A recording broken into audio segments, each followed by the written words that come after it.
kelas RKI. Oh gitu, baik. Ini mohon maaf ya, saya sedang ada masalah dengan laptop. Saya coba pakai device-nya HP sehingga menjadi sangat terbatas. Sebentar, oh ini sudah 67 ya, oke baik. Saya baru melihat, oh ada 2B, ada RKI ya. Oke, sebentar ya, oke.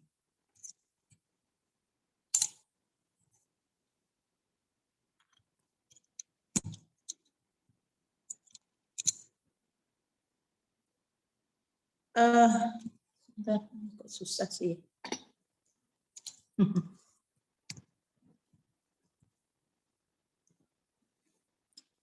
Ini 69 sudah lengkap semua belum? Atau masih yang ditunggu? Berapa jumlahnya 2B dengan RKI ya?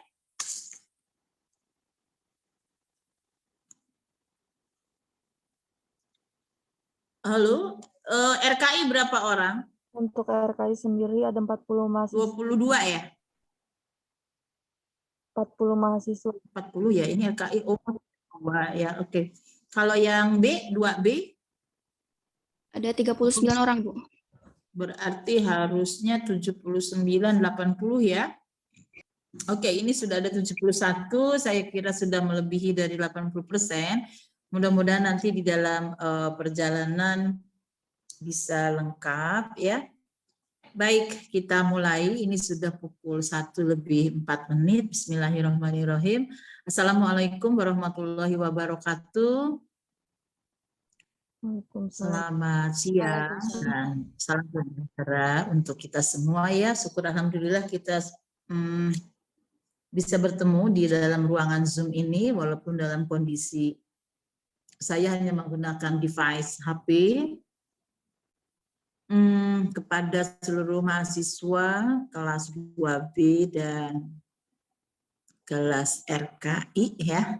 Oke, saya kira topik yang akan dibahas pada hari ini, siang hari ini adalah tentang sebuah program yang sangat penting di dalam program pembangunan kesehatan di Indonesia, yaitu mengenai PPI ya, dalam hal ini untuk tuberkulosis, di mana angka kejadian tuberkulosis di Indonesia ini sangat tinggi, dan posisinya saat ini di dunia saya kira pada posisi ketiga terbesar ya, di antara negara-negara yang memiliki penderita tuberkulosis. Nah, pada siang hari ini diharapkan sebetulnya saudara semua tahu ya,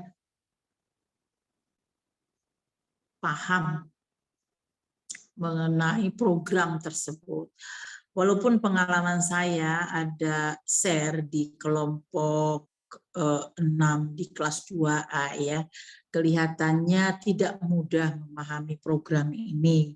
Karena untuk memahami program ternyata perlu wawasan yang luas. Dari segi istilah-istilah di dalam program itu betul-betul perlu dipelajari terlebih dahulu. Sehingga juga kami di dalam tim ada pemikiran untuk memindahkan mata kuliah ini kepada semester yang sudah lebih advance ya. Mungkin tidak pada semester 3. Posisi Anda sekarang di semester 3 ya? Siapa nih? Iya, jadi ini terlalu awal. Kalau menurut saya ini kelihatannya kita harus lakukan restrukturisasi pemosisian mata kuliah di dalam kurikulum.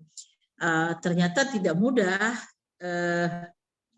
memahami istilah-istilah yang ada di dalam program saja. Ini agak agak sulit mungkin untuk mahasiswa pada semester 3. Ini paling tidak harus ada posisinya di semester 7 atau semester semester 6 atau semester 7 lah ya. Namun demikian saya kira tidak ada masalah lah, hanya untuk memahami, mengetahui, mudah-mudahan saya bisa bantu untuk memberikan arahan ya. Hanya saya mohon maaf saya tidak bisa share slide ya kepada saudara. Sementara ini juga mepet waktunya karena justru akan ujian besok ya. Dan soalnya sudah dibuat. Untuk TB ini ada 10 soal. Dan saya berharap saudara bisa membaca bukan hanya dari apa yang ada di makalah teman-teman di kelompok 6 saja, namun juga membaca programnya secara utuh. Karena ada beberapa indikator yang saya tanyakan dan tidak selalu ada di dalam makalah. Oleh karena itu tolong ya buku perencanaan program 2020-2024 tentang TB termasuk di dalamnya target dan cakupan-cakupan yang harus dicapai pada tahun 2024, pada tahun 2030 itu harus dikuasai ya. Oleh karena itu saya harapkan saudara nanti juga di dalam presentasi kalau bisa menyangkut target-target ya yang harus dicapai pada program tuberkulosis ini, pemberantasan tuberkulosis bisa dijelaskan supaya Anda bisa menjawab 10 pertanyaan yang sudah saya buat dan sudah saya sampaikan kepada koordinator mata kuliah. Baik, saya kira presentasi hari ini silakan kelompok 6 dua-duanya akan presentasi. Ya, saya berikan waktu masing-masing mungkin 15 menit sampai dengan 20 menit. Sesudah itu teman-temannya boleh dalam kelas yang 2 ini, walaupun yang satu RKI, yang satu reguler, saya kira saya lebih concern kepada konten. Ya, paham. Mungkin unsur Anda mau mempresentasikan yang RKI in English, monggo silahkan. Tetapi yang paling penting kali ini menjelang ujian akhir semester, ujian tengah semester ya, saya kira saya lebih concern dengan konten agar paham betul ya.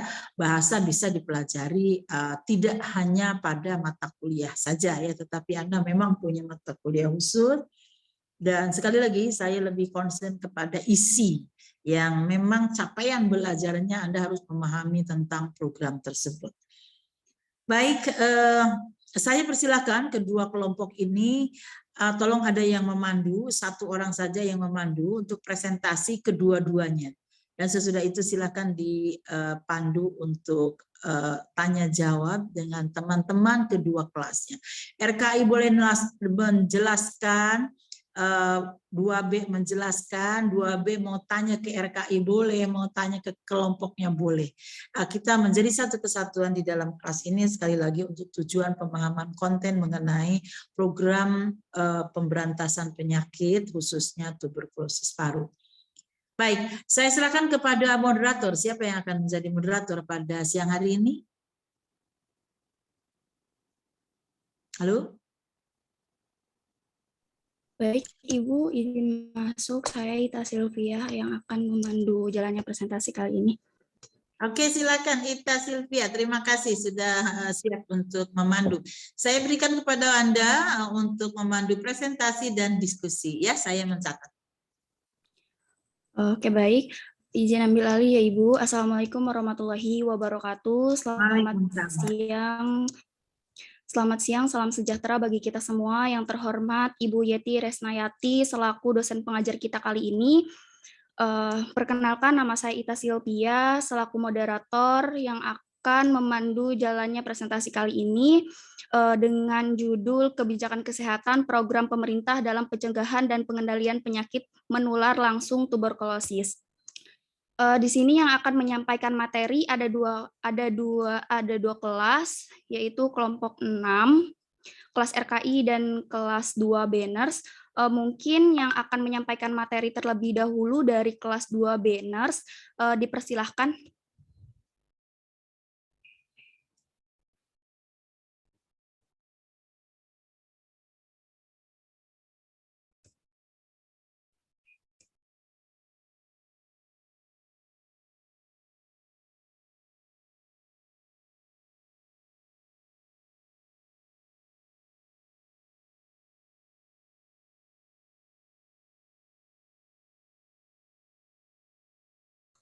Di next aja.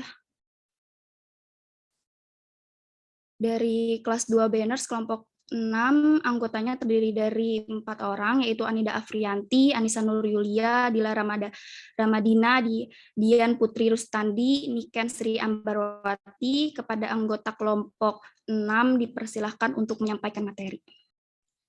Next.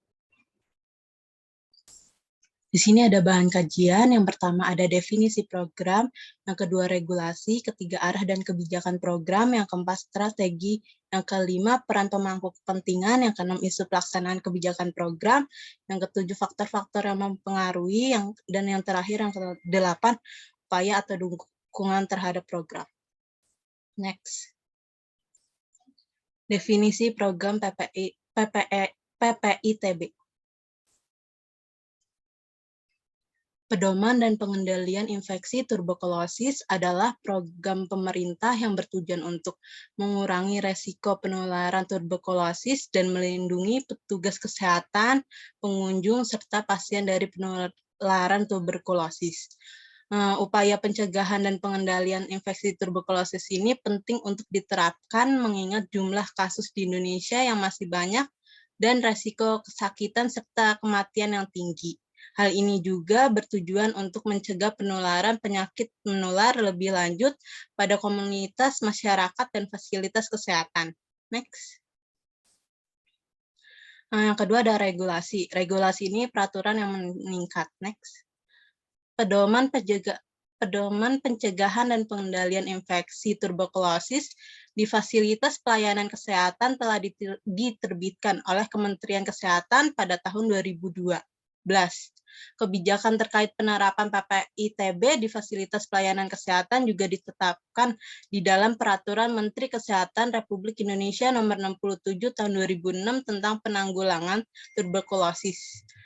Indikator kinerja pembangunan kesehatan didasarkan pada Peraturan Menteri Kesehatan Republik Indonesia pada tahun 2008 tentang standar pelayanan minimal yang menyatakan bahwa cakupan pelayanan terkait dengan penemuan kasus dan penanganan penyakit tuberkulosis di Vaskes tingkat 1 mencapai 100%.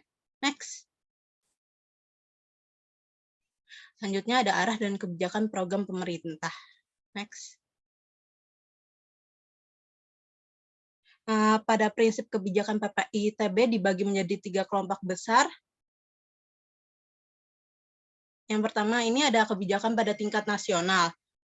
Pada tingkat ini umumnya kegiatan PPI dititik beratkan pada aspek manajerial. Kegiatan pengendalian infeksi pada tingkat nasional ini meliputi yang pertama adanya tim koordinasi teknis pelaksanaan kegiatan PPI disertai dengan rencana kegiatan dengan anggaran yang berkesinambungan. Yang kedua, ada memastikan desain renovasi fasilitas pelayanan kesehatan telah memenuhi persyaratan PPI-TB. Yang ketiga ini ada melaksanakan surveillance tuberkulosis bagi petugas kesehatan. Yang keempat, ada melaksanakan kegiatan advokasi, komunikasi, dan sosial mobilitas yang dibutuhkan untuk meningkatkan penerapan PPI-TB. Next. Yang kelima ini ada monitoring dan evaluasi pelaksanaan PPI-TB. Yang keenam ada penelitian operasional. Next. Selanjutnya ada kebijakan pada Vaskes. PPI-TB merupakan bagian dari PPI pada Vaskes. Kegiatan berupa pengendalian infeksi dengan 4 pilar, yaitu yang pertama ada pilar pengendalian manajerial, yaitu upaya yang dilakukan oleh pemerintah dan Menteri Kesehatan untuk meningkatkan dorongan dan komitmen pemerintah dalam bentuk manajerial untuk mencegah dan mengendalikan infeksi TB. Pihak-pihak yang terkait dalam kepengurusan pilar pengendalian ini adalah pimpinan fasilitas pelayanan kesehatan, kepala dinas kesehatan provinsi dan kabupaten atau kota, serta atasan dari institusi yang terkait. Pilar pengendalian ini meliputi satu, membuat rancangan dan pelaksanaan kebijakan PPI-TB dengan mengeluarkan syarat dan ketentuan penunjukan tim. Lalu menyusun peraturan dan kebijakan mengenai alur penanganan pasien batuk di fasilitas layanan kesehatan, pelaporan, dan surveillance. Yang ketiga itu memberi pelatihan PPI-TB bagi petugas yang terlibat dalam program PPI-TB. Lalu selanjutnya ada membuat perencanaan program PPI-TB secara komprehensif. Lalu yang kelima ada membuat dan memastikan desain, konstruksi, dan persyaratan bangunan serta pemeliharaannya sesuai PPRI TB. Lalu yang selanjutnya ada menyediakan sumber daya, dana, sarana, dan prasarana yang menunjang kebijakan dan pelaksanaan program. Selanjutnya ada melakukan sosialisasi dan kampanye terkait PPITB kepada masyarakat dan tenaga kesehatan. Lalu yang terakhir ada melakukan monitoring dan evaluasi terhadap kebijakan dan program berjalan. Selanjutnya ada pilar pengendalian administratif. Pilar pengendalian administratif ini merupakan upaya yang dilakukan untuk mencegah dan mengurangi pajanan bakteri Mycobacterium tuberculosis kepada petugas kesehatan, pasien, pengunjung, dan lingkungan dengan menyediakan, mensosialisasikan, dan pemantauan pelaksanaan standar, prosedur, dan alur pelayanan serta mengurangi adanya percikan klinik di udara. Pilar ini meliputi 1. Melakukan triase dan pemisahan pasien batuk mulai dari pintu masuk pendaftaran Fasiankes. Lalu mendidik pasien mengenai etika batuk. Yang ketiga ada menempatkan semua suspek pasien TB di ruang tunggu yang mempunyai ventilasi baik dan terpisah dengan pasien umum. Lalu yang keempat ada membuat poster, spanduk, ataupun KIE mengenai TB ini. Next. Selanjutnya ada pilar pengendalian lingkungan. Pilar pengendalian lingkungan merupakan suatu upaya peningkatan dan pengaturan aliran udara atau ventilasi dengan menggunakan teknologi untuk mencegah penyebaran dan mengurangi atau menurunkan kadar klinik di udara. Upaya pengendalian yang dilakukan dengan menyalurkan partikel ke arah tertentu. Contoh pilar pengendalian lingkungan adalah pencegahan dan pengendalian infeksi airborne. Perlu diupayakan ventilasi yang adekuat. Next. Selanjutnya ada pilar pengendalian APD. Pengendalian dengan alat pelindung diri merupakan suatu upaya penggunaan alat pelindung diri pernapasan oleh petugas kesehatan di tempat pelayanan. Sangat penting untuk menurunkan risiko terpajan sebab kadar perciklenik tidak dapat dihilangkan dengan upaya administratif dan lingkungan. Petugas kesehatan perlu menggunakan respirator pada saat melakukan prosedur yang berisiko tinggi. Selain itu, petugas kesehatan dan pengunjung juga perlu untuk memakai alat pelindung diri saat kontak dengan pasien.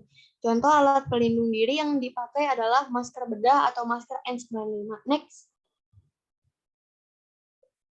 Selanjutnya ada kebijakan pada keadaan atau situasi khusus. PPITB pada kondisi atau situasi khusus adalah pelaksanaan pengendalian infeksi pada rutan atau lapas, rumah penampungan sementara, barak-barak militer, tempat-tempat pengungsi, asrama, dan sebagainya. Misalnya di rutan atau lapas pada saat penapisan atau screening harus memperhatikan lama kontak antar napi. Tercantum dalam pedoman PPITB rutan atau lapas 2012. Next. Yang keempat, strategi. Next. Dalam mencegah meluasnya penyakit menular tuberkulosis, pemerintah merencanakan program dengan memaksimalkan peran tenaga kesehatan sebagai garda utama dan memberdayakan masyarakat dalam upaya saling membantu mengurangi sehingga mengeliminasi penyakit tuberkulosis. Setelah salah satu upaya yang dapat dilakukan dengan menggunakan strategi, kebijakan pencegahan dan pengendalian penyakit infeksi tuberkulosis PPI-TB yang bertujuan untuk mengurangi risiko penularan TB dan melindungi petugas kesehatan, penunjangan serta pasien dari penularan TB. Next. Strategi penularan TB dalam pencapaian eliminasi nasional TB. Yang pertama itu penguatan kepemimpinan program TB di kabupaten atau kota. Yang kedua itu peningkatan akses layanan TB yang bermutu. Yang ketiga itu pengendalian faktor resiko. Yang keempat itu peningkatan kemitraan TB melalui forum koordinasi TB. Yang kelima itu peningkatan kemandirian masyarakat dalam penanggulangan TB. Yang keenam itu penggugatan manajemen program TB. Selanjutnya. strategi pengembangan PBI. Bacanya, sungguh bacanya jangan cepat-cepat sampai kamu salah-salah baca, nanti salah mengerti ya. Penguatan jadi penggugatan gitu ya, tolong dihayati, jangan cuma membaca ya, dihayati apa yang sedang dibaca itu, diresapkan, paham tidak gitu. Jadi jangan sekedar membaca ya presentasinya, mohon maaf ini cuma sekedar membaca tapi Anda sendiri kayak orang bingung gitu, bacanya salah-salah. Jadi tolong pelan-pelan dihayati artinya, jelaskan kepada temanmu ya. Jangan sekedar membaca, tolong diperbaiki presentasinya. Terima kasih. Baik, Ibu. Selanjutnya itu strategi 1, penguatan komitmen dan kepemimpinan pemerintah pusat, provinsi, dan kabupaten atau kota untuk mendukung percepatan eliminasi tuberkulosis 2030. Strategi 2 itu peningkatan akses layanan tuberkulosis bermutu dan berpihak pada pasien. Yang strategi 3 itu optimalisasi upaya promosi dan pencegahan, pemberian pengobatan pencegahan tuberkulosis, serta pengendalian infeksi. Selanjutnya, strategi yang keempat itu pemanfaatan hasil riset dan teknologi screening, diagnosis, dan tata letak sarana tuberkulosis. Yang strategi 5 itu peningkatan peran serta komunitas, mitra, dan multisektor lainnya dalam eliminasi tuberkulosis.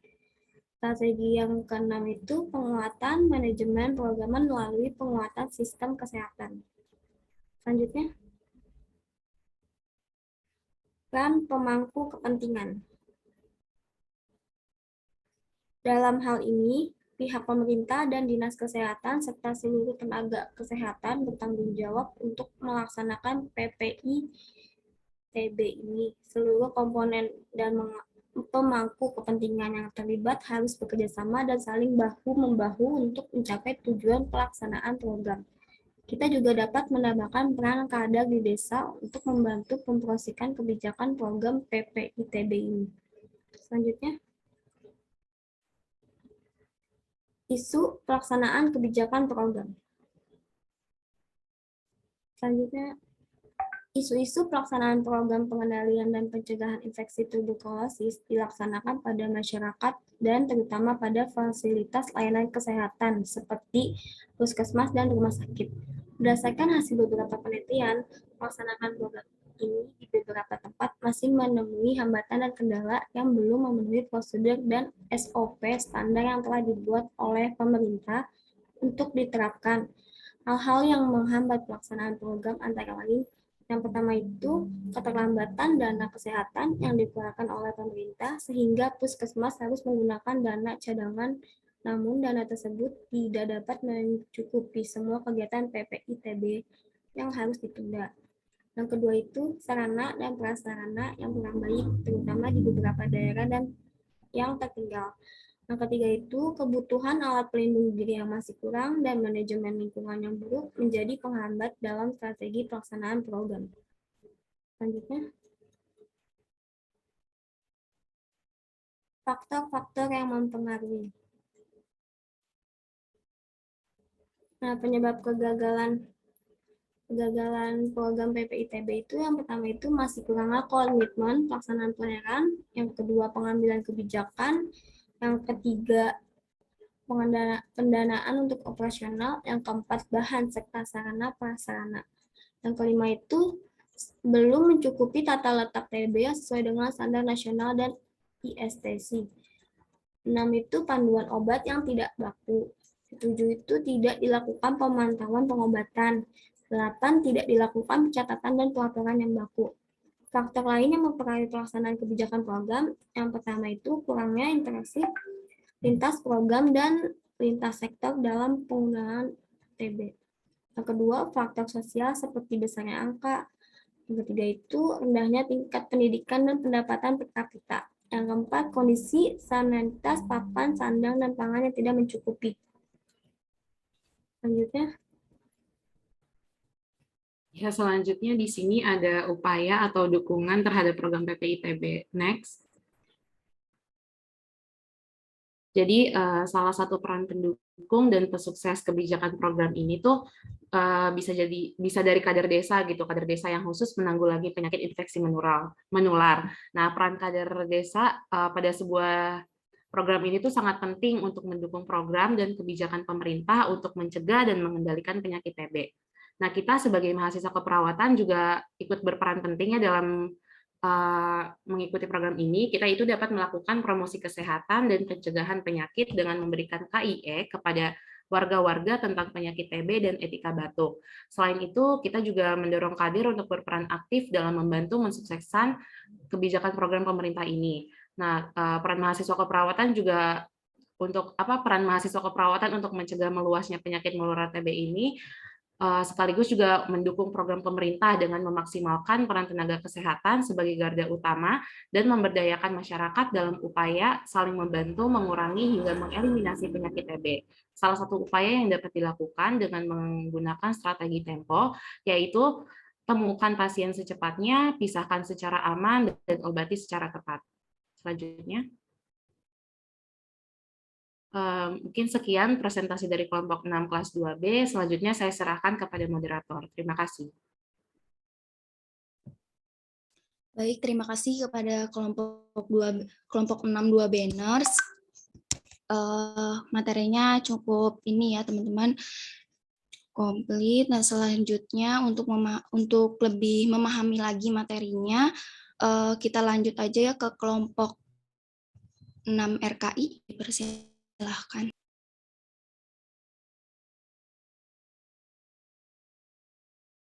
Izin, apakah sudah terlihat? Sudah.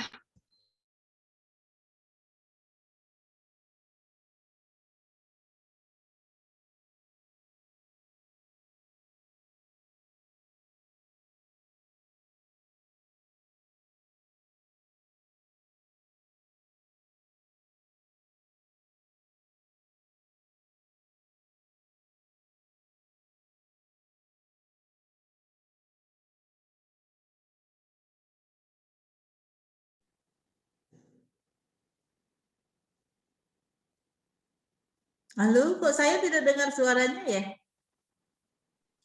Belum dimulai Ibu, masih mungkin gangguan Ibu. Oh, sebentar ya. HP saya yang salah. Oke, silakan. Yang lain boleh sambil mencatat pertanyaan ya untuk kelompok yang sudah presentasi. Jadi nanti jangan vakum ya. Tadi sudah dibahas beberapa hal terkait dengan program gitu ya. Oke, silakan. Jadi jangan baru mencari pertanyaan nanti sesudah masuk sesi diskusi sehingga terjadi kevakuman dalam diskusi. Baik, belum bisa dimulai. Halo, siapa yang presentasi dari kelas RKI? Angelina.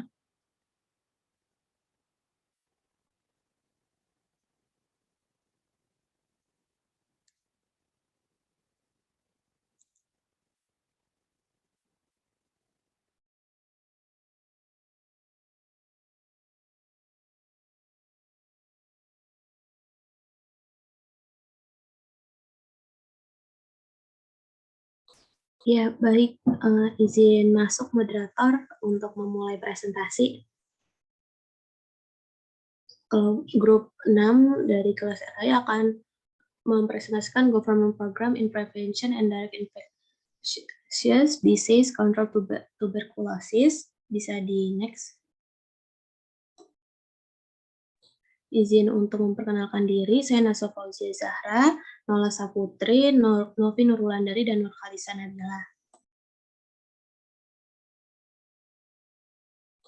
Kita akan menjelaskan tentang definisi program tentang TOS-TB atau NPS-TB pada tahun 2022, arah dan kebijakan, regulasi, strategi, bisa di next.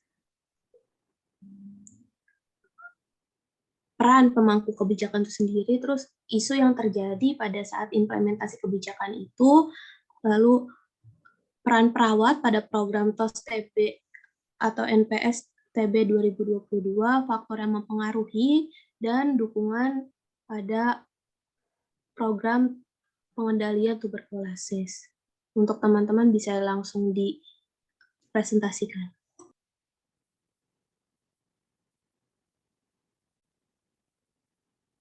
Ya, baik, izin masuk moderator. Jadi pembahasan yang pertama yaitu terkait definisi program TOS TB NPS tahun 2020. Next slide. Jadi yang seperti kita ketahui, TOS TB itu merupakan singkatan dari temukan dan obati sampai sembuh tuberkulosis. Nah, salah satu program pemerintah yang sebagai salah satu pendekatan untuk menemukan, mendiagnosis, mengobati, dan menyembuhkan pasien TBC. Nah, untuk menghentikan rantai penularan TBC pada masyarakat Indonesia, pemerintah memiliki beberapa langkah aksi, yaitu yang pertama seperti temukan gejala di masyarakat, lalu yang kedua obati TBC dengan tepat dan cepat, dan yang ketiga yaitu pantau pengobatan TBC sampai sembuh. Next slide.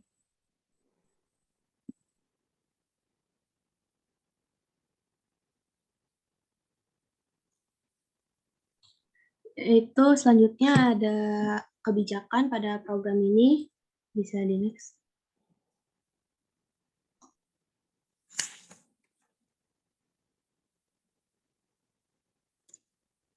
Ya, baik, izin masuk.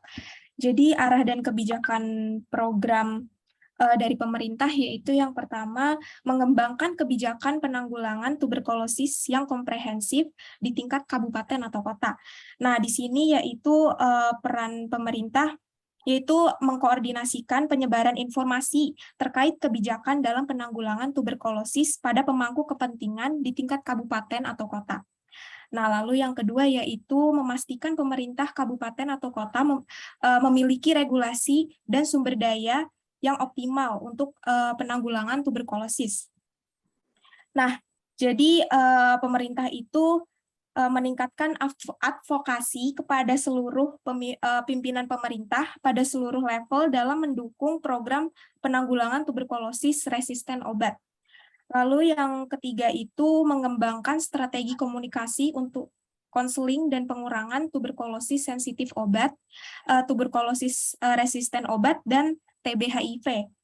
Nah, pemerintah ini melakukan pengembangan pada media KIE terkait tuberkulosis, yaitu resisten obat dan TB HIV dengan konten lokal.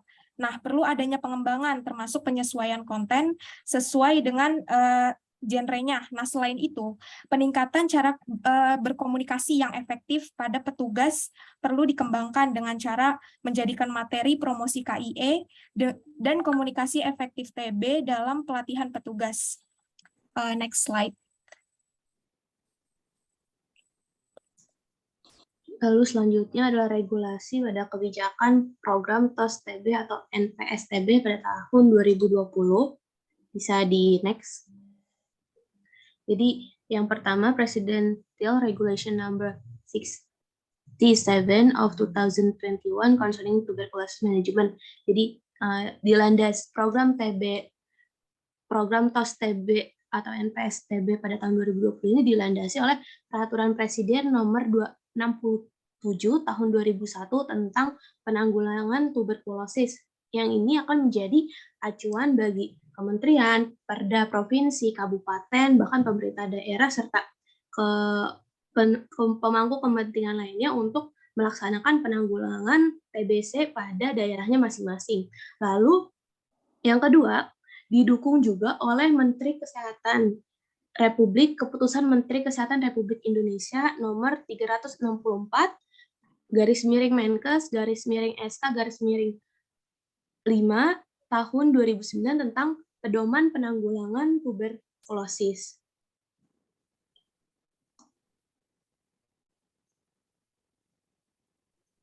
Baik, di sini selanjutnya ada operasionalisasi strategi program TBC nasional pada tahun 2020 sampai 2024. Bisa tolong di next.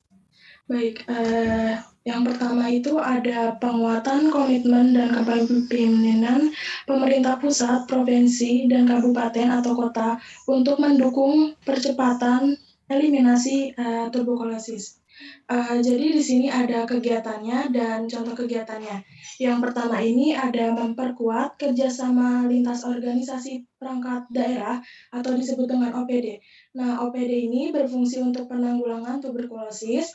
Contoh kegiatannya itu ada yang pertama melakukan koordinasi dan konsolidasi lintas sektor dan lintas program secara teratur. Lalu yang kedua ada menyebarluaskan informasi mengenai kebijakan untuk merespon dan mengantisipasi. Yang kedua ada memperkuat tanggung jawab pemerintah pusat dan daerah dalam penanggulangan tuberkulosis. Contoh kegiatannya ada mengadvokasi pemerintah desa untuk mengalokasikan anggaran desa pada kementerian atau lembaga terkait. Lalu selanjutnya ada memperkuat kapasitas pemerintah di tingkat pusat, provinsi, kabupaten, atau kota dalam penerapan rencana aksi penanggulangan tuberkulosis yang berkesinambungan. Yang pertama itu menyusun pedoman strategis peningkatan kapasitas pemerintah dalam penanggulangan tuberkulosis secara nasional berdasarkan kementerian atau lembaga terkait. Yang terakhir ada menyediakan regulasi tuberkulosis di masing-masing kementerian atau lembaga sesuai kelompok sasarannya. Contoh kegiatannya di sini ada menyediakan regulasi tuberkulosis di masing-masing kementerian atau lembaga sesuai kelompok sasarannya. Bisa tolong di next. Baik, yang kedua ada peningkatan akses layanan tuberkulosis bermutu dan berpihak pada pasien. Jadi kegiatannya itu, maaf bisa tolong di slide sebelumnya.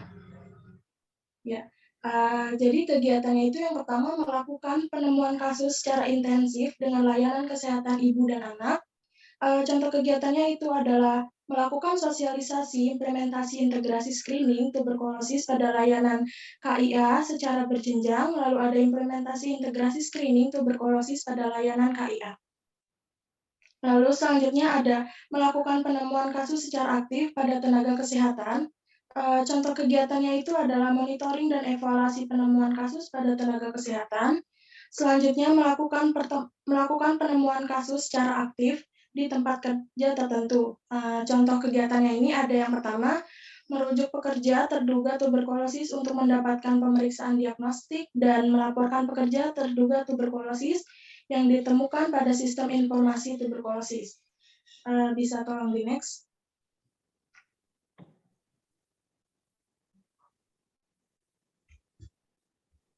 Maaf, bisa tolong di next. Ya, jadi yang ketiga ini ada optimalisasi upaya promosi dan pencegahan, pemberian, pengobatan, pencegahan tuberkulosis, dan pengendalian infeksi. Nah, di sini bisa dilihat contoh ataupun program kegiatannya itu ada peningkatan daya dukung terapi pencegahan tuberkulosis. Contoh kegiatannya ini melakukan pemetaan kesiapan sumber daya manusia, sarana, dan prasarana di fasilitas pelayanan kesehatan milik pemerintah maupun swasta. Lalu ada peningkatan kapasitas tenaga kesehatan dalam penanganan infeksi laten tuberkulosis atau disebut dengan ILTB, pemberian informasi atau KIE, termasuk perencanaan dan pengelolaan logistik infeksi laten tuberkulosis atau disebut dengan ILTB. Lalu selanjutnya program kegiatan selanjutnya adalah meningkatkan strategi promosi pencegahan yang efektif untuk infeksi laten tuberkulosis. Bisa disingkat dengan ILTB. Contoh kegiatannya itu penguatan strategi, komunikasi informasi dan edukasi atau yang disebut dengan KIE terkait penanganan ILTB di setiap lapisan masyarakat dengan menggunakan cara yang pertama itu ada menyediakan media KIE, petugas kesehatan dan masyarakat. Lalu yang selanjutnya ada publikasi KIE melalui media cetak, media elektronik, dan media sosial. Bisa tolong di next. Baik, program yang keempat adalah pemanfaatan hasil riset dan teknologi screening, diagnosis, dan tata laksana tuberkulosis. Bisa dilihat di sini ada kegiatannya. Program kegiatannya yang pertama ada pelaksanaan evaluasi pengetahuan sikap perilaku mengenai pencarian pengobatan TBC dan hambatannya.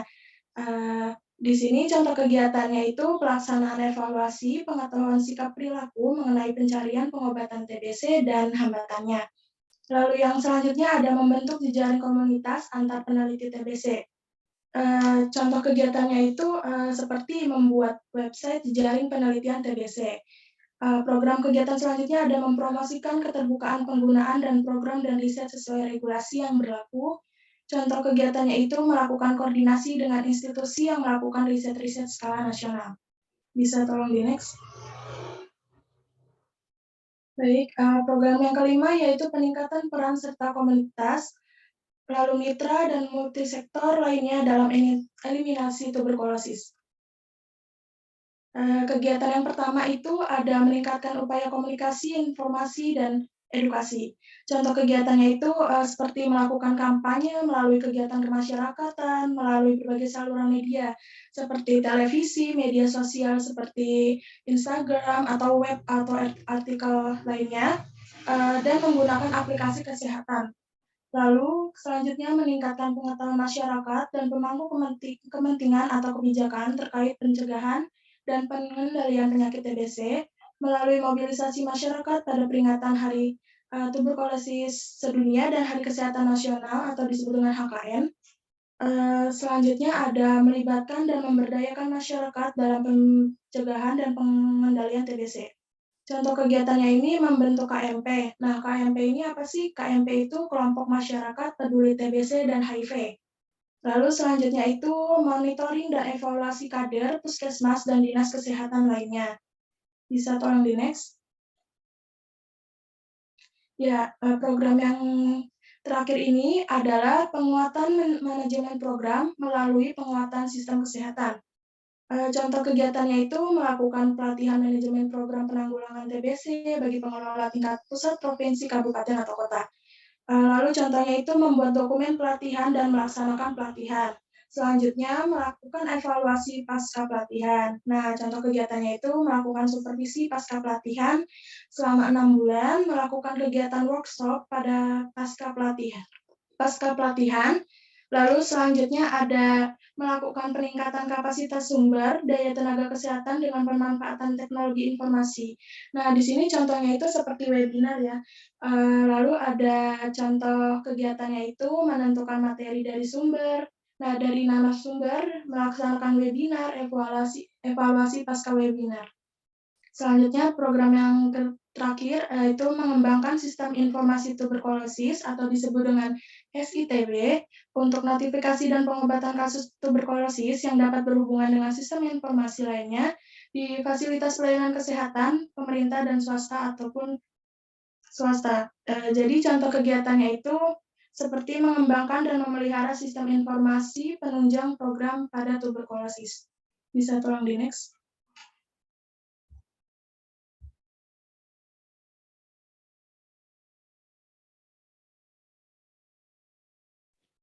Izin masuk, apakah suara saya terdengar? Ya, selanjutnya ada role of stakeholder atau peran pemangku kepentingan. Next. Baik, peran pemangku kepentingan sangat penting dalam implementasi Strategi Nasional Penanggulangan Tuberkulosis 2020 sampai 2024. Next.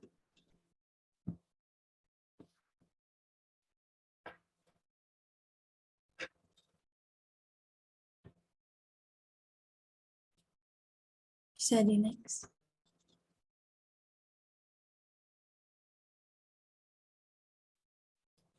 Ya, selanjutnya peran multi pihak dan lintas program. Yang pertama yaitu peran kementerian lembaga, Kementerian Koordinator Pembangunan Manusia dan Kebudayaan. Perannya yaitu yang pertama mengkoordinasi peningkatan komitmen, peran dan dukungan seluruh jajaran lintas sektor dalam pencegahan dan pengendalian tuberkulosis. Yang kedua, Kementerian Dalam Negeri. Yang pertama yaitu perannya melakukan pembinaan dan pengawasan dalam mencapai target SPM. Selanjutnya yaitu Kementerian Luar Negeri. Kementerian Luar Negeri berperan untuk menjamin akses layanan tuberkulosis sesuai standar bagi warga negara Indonesia yang berada di luar negeri maupun sedang bekerja di luar negeri. Next.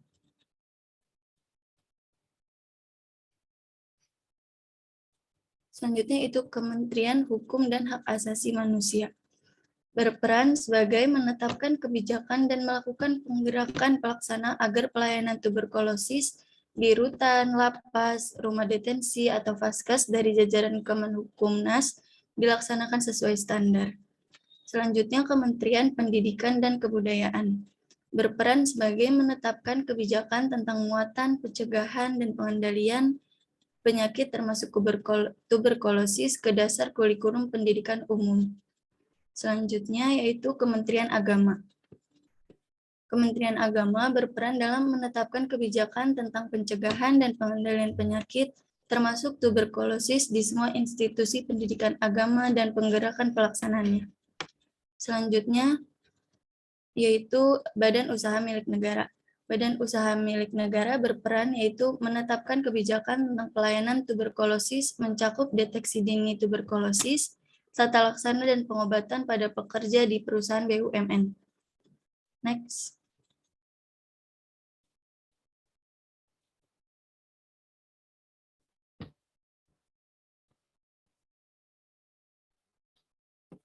Selanjutnya Kepolisian Negara Indonesia. Perannya yaitu menetapkan kebijakan tentang layanan tuberkulosis sesuai standar, mencakup deteksi dini, pencegahan, tata laksana, dan pengobatan pada semua Fasiankes milik Polri dan pergerakan pelaksanaan. Selanjutnya yaitu Badan Pengelola Jaminan Kesehatan Nasional. Berperan dalam menetapkan kebijakan pembiayaan layanan tuberkulosis sesuai dengan ketentuan yang ditetapkan. Selanjutnya yaitu ada TNI, Tentara Nasional Indonesia. Berperan dalam menetapkan kebijakan tentang layanan tuberkulosis sesuai standar mencakup deteksi dini, pencegahan, tata laksana, dan pengobatan pada semua Fasiankes milik TNI. Selanjutnya yaitu organisasi profesi atau organisasi penyedia layanan. Perannya yaitu menjamin agar pelaksana atau tata laksana tuberkulosis oleh anggota organisasi sesuai dengan standar. Next.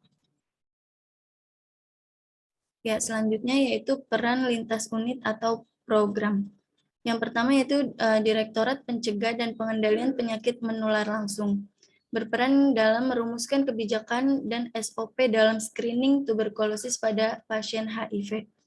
Selanjutnya, Direktorat Pencegahan dan Pengendalian Penyakit Tidak Menular. Berperan dalam merumuskan kebijakan dan SOP dalam screening tuberkulosis pada pasien diabetes mellitus, perokok, dan pasien penyakit paru obstruktif kronis. Selanjutnya yaitu Direktorat Jenderal Kesehatan Masyarakat, berperan dalam merumuskan kebijakan dan SOP screening calon pengantin, ibu hamil, anak, dan lansia untuk mendeteksi tuberkulosis. Selanjutnya yaitu Direktorat Promosi Kesehatan dan Komunikasi. Perannya yaitu merumuskan strategi komunikasi, informasi, dan edukasi promosi tuberkulosis. Next. Ya, yang terakhir yaitu peran tingkat provinsi. Ya, yang pertama memastikan menetapkan kebijakan dan strategi program penanggulangan tuberkulosis. Yang kedua itu melakukan koordinasi lintas program, lintas sektor, dan kemitraan untuk kegiatan penanggulangan tuberkulosis dengan institusi terkait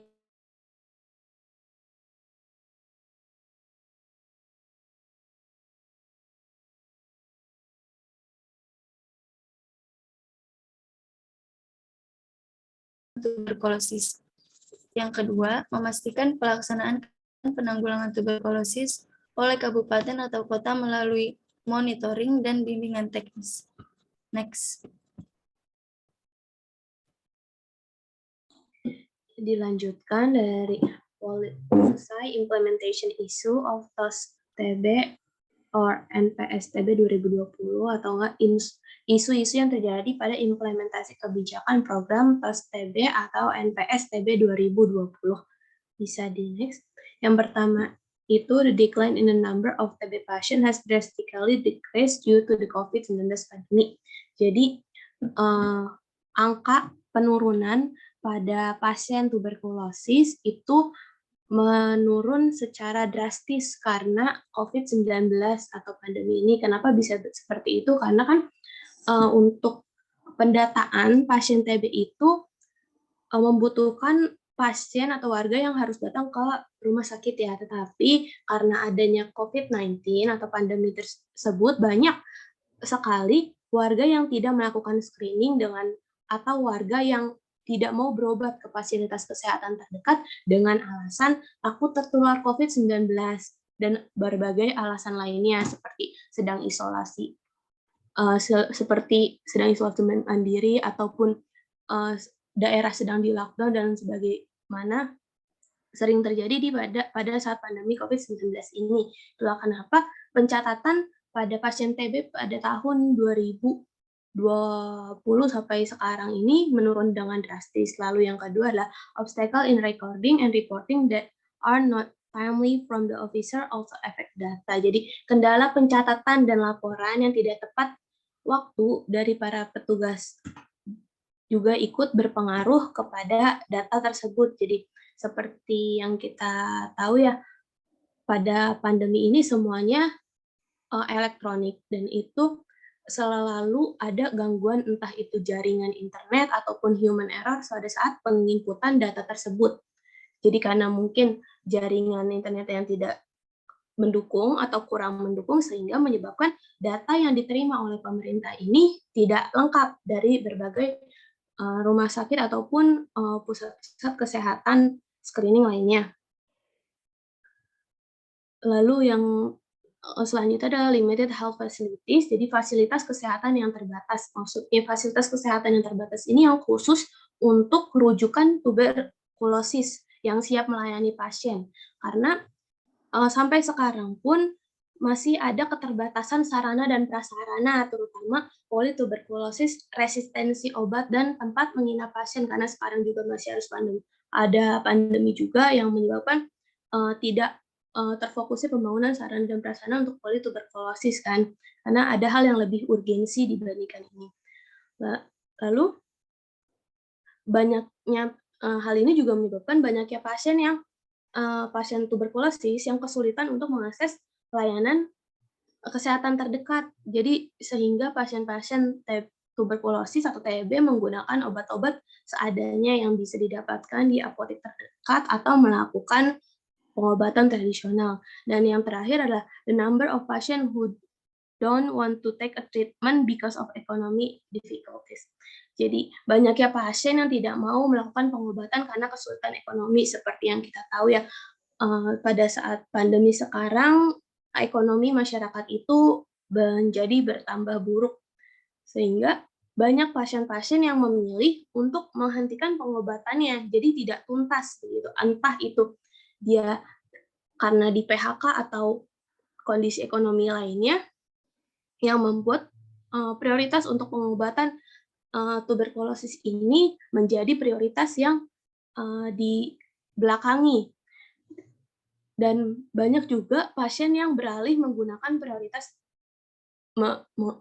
menggunakan pengobatan tradisional, karena dengan alasan pengobatan tradisional itu lebih terjangkau dibandingkan pengobatan yang dilakukan di rumah sakit terdekat. Dan juga banyak warga atau masyarakat yang tidak mau melakukan pemeriksaan dini karena terkendala dengan biaya. Bisa dilanjutkan? Baik, selanjutnya faktor-faktor yang mempengaruhi adanya program TOS TB /NPS TB 2020. Yang pertama, beban penyakit tuberkulosis di Indonesia berada dalam daftar 30 negara dengan beban tuberkulosis tertinggi di dunia dan menempati peringkat ketiga tertinggi di dunia terkait angka kejadian tuberkulosis. Yang kedua, notifikasi kasus tuberkulosis meningkat dari 400.043.670 kasus pada tahun 2017 menjadi 565.869 kasus pada tahun 2018. Selanjutnya, cakupan pengobatan tuberkulosis belum mencapai target yang direkomendasikan oleh WHO. Dan yang terakhir, banyak penduduk yang merokok, kekurangan gizi, dan diabetes mellitus, dan masalah tersebut adalah faktor risiko yang berkaitan dengan kejadian tuberkulosis di Indonesia. Next. Baik, materi selanjutnya adalah upaya atau dukungan terhadap program pengendalian tuberkulosis. Bisa tolong di next. Baik, yang pertama adalah health promotion atau disebut dengan promosi kesehatan. Contoh kegiatan dari promosi kesehatannya ini seperti meningkatkan komitmen para pengambil kebijakan, lalu ada meningkatkan keterpaduan pelaksanaan program dan memberdayakan masyarakat. Pemberdayaan masyarakat sebagaimana dimaksud pada ayat 1 dilakukan melalui kegiatan seperti menginformasikan, mempengaruhi, dan membantu masyarakat agar berperan aktif dalam rangka mencegah penularan tuberkulosis ini. Meningkatkan perilaku hidup bersih dan sehat, lalu serta menghilangkan diskriminasi terhadap pasien tuberkulosis. Bisa tolong di next. Baik, selanjutnya ada tuberculosis surveillance. Jadi di sini contoh kegiatannya itu surveillance tuberculosis merupakan pemantauan dan analisis sistematis terus-menerus terhadap data dan informasi tentang kejadian penyakit tuberkulosis atau masalah kesehatan dan kondisi yang mempengaruhinya untuk mengarahkan tindakan penanggulangan yang efektif dan efisien. Dalam penyelenggaraan surveillance tuberkulosis ini dilakukan pengumpulan data secara aktif, baik secara manual maupun elektronik. Bisa tolong di next. Ya, contoh ketiganya adalah pengendalian faktor risiko tuberkulosis. Pengendalian faktor risiko tuberkulosis ini dilakukan dengan cara membudayakan perilaku seperti hidup bersih dan sehat, membudayakan perilaku etika berbatu, melakukan pemeliharaan dan perbaikan kualitas perumahan dan lingkungannya sesuai dengan standar rumah sehat, lalu ada peningkatan daya tahan tubuh dan penanganan penyakit penyerta tuberkulosis. Bisa tolong di next. Ya, selanjutnya ada pemberian kekebalan atau pemberian imunisasi. Pemberian imunisasi ini dalam rangka penanggulangan tuberkulosis dilakukan melalui imunisasi BCG terhadap bayi. Lalu selanjutnya adalah penanggulangan tuberkulosis melalui imunisasi BCG terhadap bayi ini, sebagaimana dimaksud pada ayat 1, dilakukan dalam upaya untuk mengurangi risiko tingkat keparahan tuberkulosis. Bisa tolong di next. Ya baik, contoh selanjutnya itu adalah pemberian obat pencegahan. Pemberian obat pencegahan ini ditunjukkan pada anak usia di bawah 5 tahun yang kontak erat dengan pasien tuberkulosis aktif, lalu orang dengan HIV dan AIDS atau ODHA yang tidak terdiagnosis tuberkulosis, lalu ada populasi tertentu lainnya. Selanjutnya ada pemberian obat pencegahan tuberkulosis pada populasi tertentu lainnya, sebagaimana dimaksud pada ayat 1, diberikan sesuai dengan ketentuan peraturan perundang-undangan. Bisa tolong di next. Baik, ini presentasi dari kelompok 6 2 RKI bisa diserahkan kepada moderator. Kepada moderator dipersilakan. Baik, terima kasih. Tadi sudah disampaikan materi oleh kelompok 2B sama kelompok RKI, dimulai dari pengertian program pemerintahnya, terus arah kebijakannya, strategi kebijakan, terus faktor-faktor yang mempengaruhi kebijakannya, dan upaya dukungan terhadap kebijakannya, programnya. Selanjutnya saya akan buka sesi tanya jawab. Kepada teman-teman yang ingin bertanya, dipersilahkan untuk raise hand terlebih dahulu, atau boleh juga melalui kolom chat. Kepada teman-teman dipersilahkan.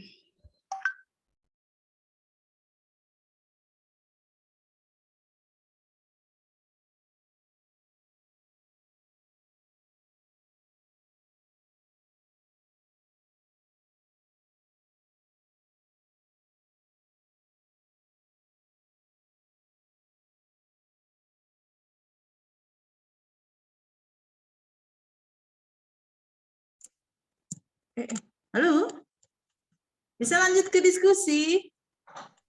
Iya, Ibu. Ya, silahkan. Tadi kan saya sudah pesan, silahkan bertanya. Bagus-bagus materinya, saya lihat itu dari kedua kelompok saling melengkapi. Silahkan apa yang kurang jelas ditanyakan ya. Bisa lewat chat mungkin, bisa langsung, silahkan. Oke, ini ada pertanyaan dari siapa nih? Dari Moya untuk ini. Karena kendala jaringan mungkin dari kolom chat Nah, saya nanti bacakannya yang dari ini dulu nih, yang raise hand dulu. Kepada Aisyah Sabrina ya, dipersilahkan. Ya, terima kasih, Ita. Assalamualaikum warahmatullahi wabarakatuh. Izin memperkenalkan diri. Nama saya Aisyah Rifa Sabrina dari kelas 2 RKI. Di sini saya ingin bertanya kepada kelompok 6 RKI. Pada pengendalian faktor risiko itu terdapat upaya improving imun system dan handling TB comorbid. Pertanyaan itu adalah bagaimana peran asuhan keperawatan atau implementasi yang dapat kita lakukan pada pasien TBC disertai penyakit penyerta atau comorbid. Terima kasih.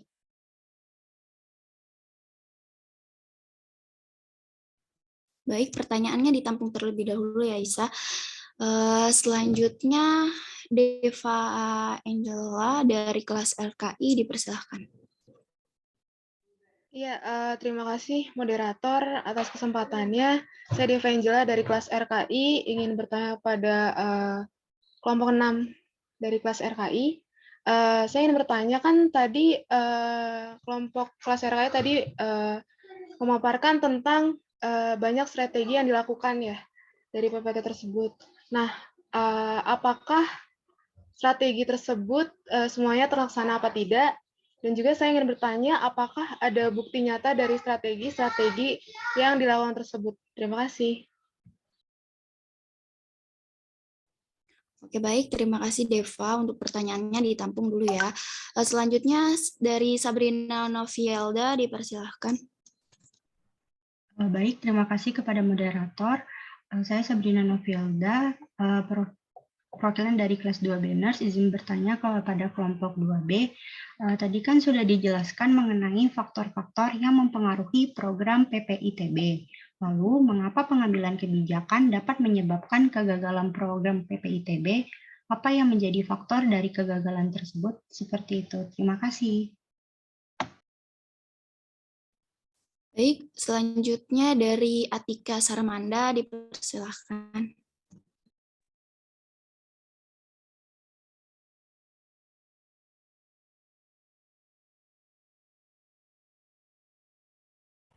Izin moderator, apa suara saya terdengar? Terdengar.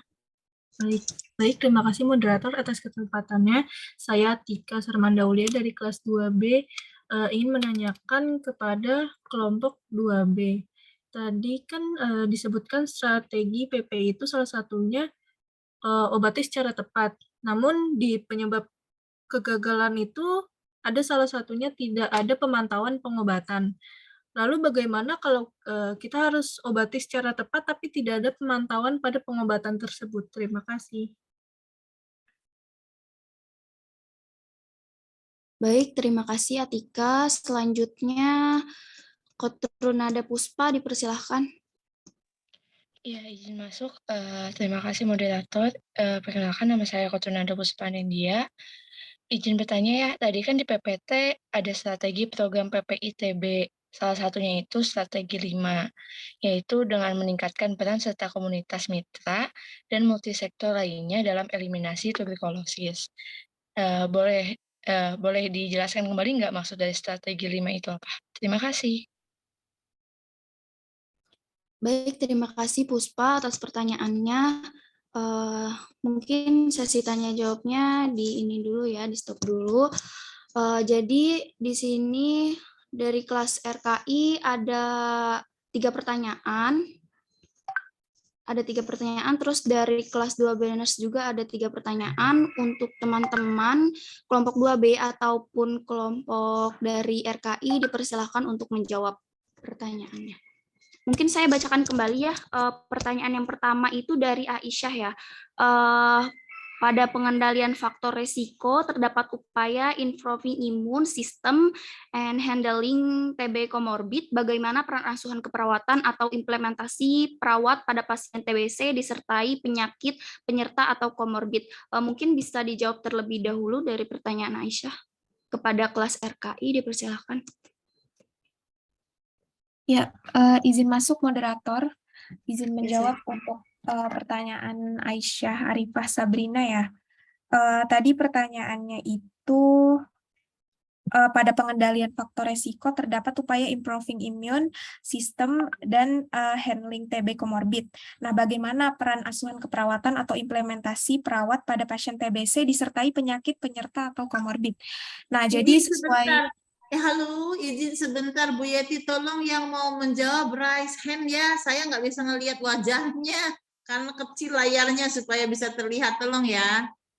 Saya pengen lihat juga yang sedang menjawab itu siapa. Nah, gitu ya. Makasih. Nanti low hand lagi ya. Silakan, lanjut. Iya, Ibu, izin melanjutkan ya. Jadi sesuai yang sudah kami diskusikan tadi, untuk jawabannya itu yang pertama yaitu observasi keadaan umum pasien untuk bisa menentukan apakah pasien ini dia memiliki penyakit bawaan atau komorbid tersebut. Nah, lalu setelah itu adanya kolaborasi dengan terapi dokter. Lalu setelah itu beri posisi nyaman kepada pasien, lalu berikan terapi, cek tanda-tanda vital secara berkala, setelah itu beri oksigen apabila memang diperlukan, lalu anjurkan bed rest, lalu ajarkan batuk efektif, lalu posisikan semi-fowler, dan ajarkan nafas dalam. Untuk Aisyah Arifah Sabrina, apakah sudah terjawab? Sudah terjawab, Nabila. Terima kasih banyak. Iya, sama-sama. Oke, baik. Mungkin dilanjutkan dengan pertanyaan kedua dari Deva dengan pertanyaan, tadi banyak strategi yang dilakukan, apakah strategi tersebut semuanya terlaksana, apa tidak, apakah ada bukti nyata dari strategi-strategi tersebut. Kepada kelompok RKI, dipersilakan.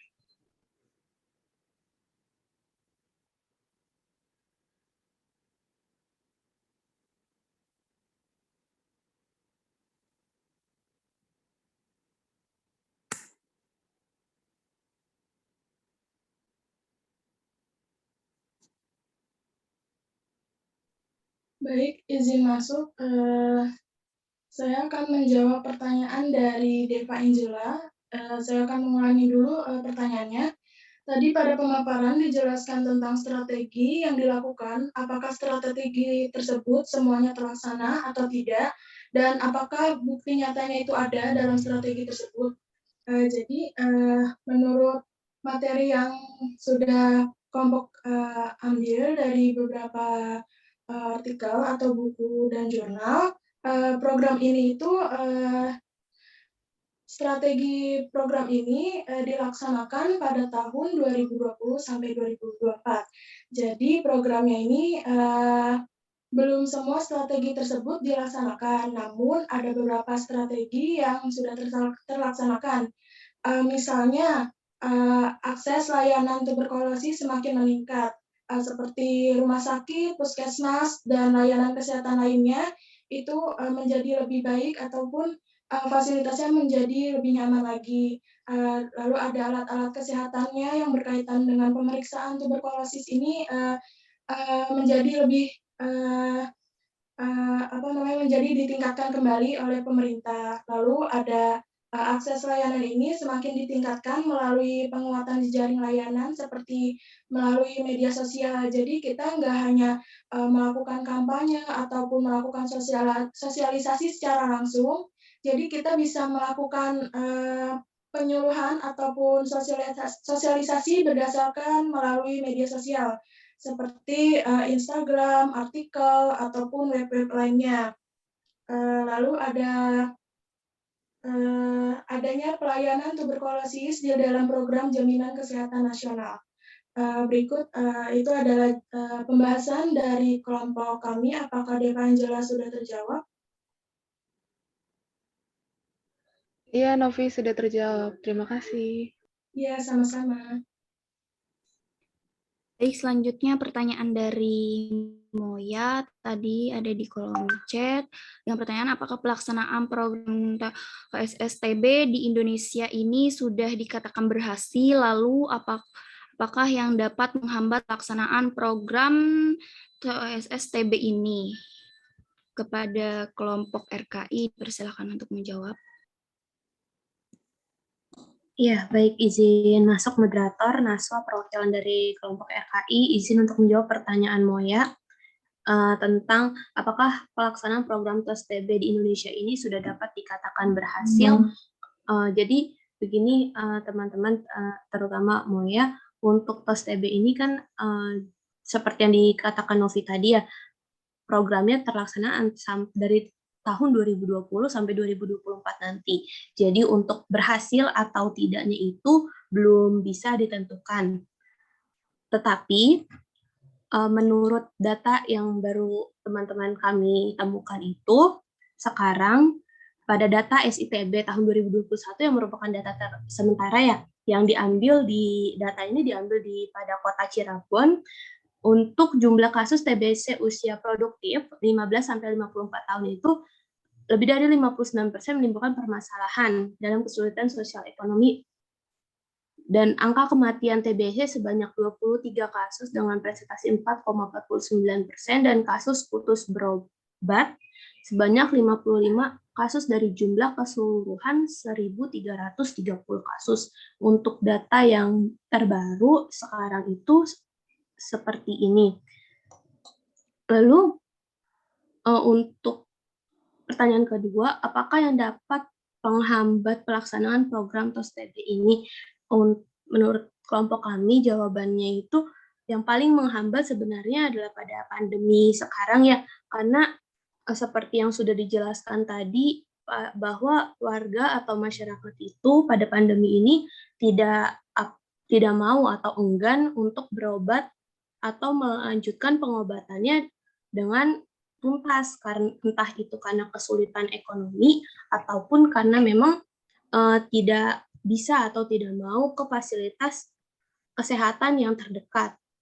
Begitu, Moya, apakah jawabannya bisa diterima?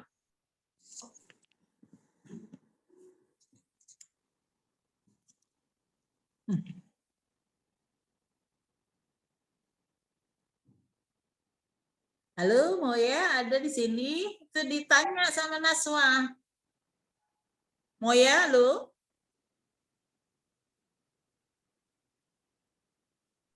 Baik, Ibu, sudah dijawab di kolom chat, mungkin karena gangguan jaringan ya, Ibu. Mungkin langsung. Ya, Ibu. Oke. Apa katanya? Coba belum dibaca sama saya. Oke, sudah ngerti. Oke, ada satu catatan ya, sebentar. Terkait dengan yang barusan dibahas, itu sungguh sangat menarik dan itu salah satunya menjadi PR kita bersama ya, terkait dengan tingginya angka putus obat pada terapi TB ya. Naswa tahu nggak berapa bulan sih penyakit tuberkulosis itu terapinya? Siapa yang tahu program terapi TB berapa bulan lamanya? Halo, silakan. Ya, silakan. 6 bulan, Ibu. 6 bulan. Ya, oke. Catat ya bahwa terapi TB itu diharapkan sampai dengan tuntas itu selama 6 bulan. Ya, ini banyak masalah. Ya, saya ngaitkan kepada jawaban siapa Naswa tadi. Nah, ini menjadi PR kita ya. Apa kira-kira yang paling menjadi faktor determinan mengapa seseorang yang mengalami penyakit tuberkulosis dan sedang proses pengobatan yang harusnya selama 6 bulan itu banyak yang drop out, putus obat. Ya, nah, coba pikirkan oleh semua, nanti saja dijawabnya di akhir. Pertanyaannya, 1, perkiraan saudara. Ini baru perkiraan ya, nanti harus dibuktikan dengan hasil penelitian atau evidence base. Faktor apa yang paling menjadi penentu seseorang itu bisa mengalami drop out TB? Drop out terapi TB. Ya, karena dengan mengetahui faktor determinannya, faktor yang menjadi penyebab utamanya, perawat bisa punya peran apa ya yang harus dilakukan kepada masyarakat. Ya, jelas enggak? Jadi tolong catat semuanya oleh seluruh mahasiswa yang hadir di sini.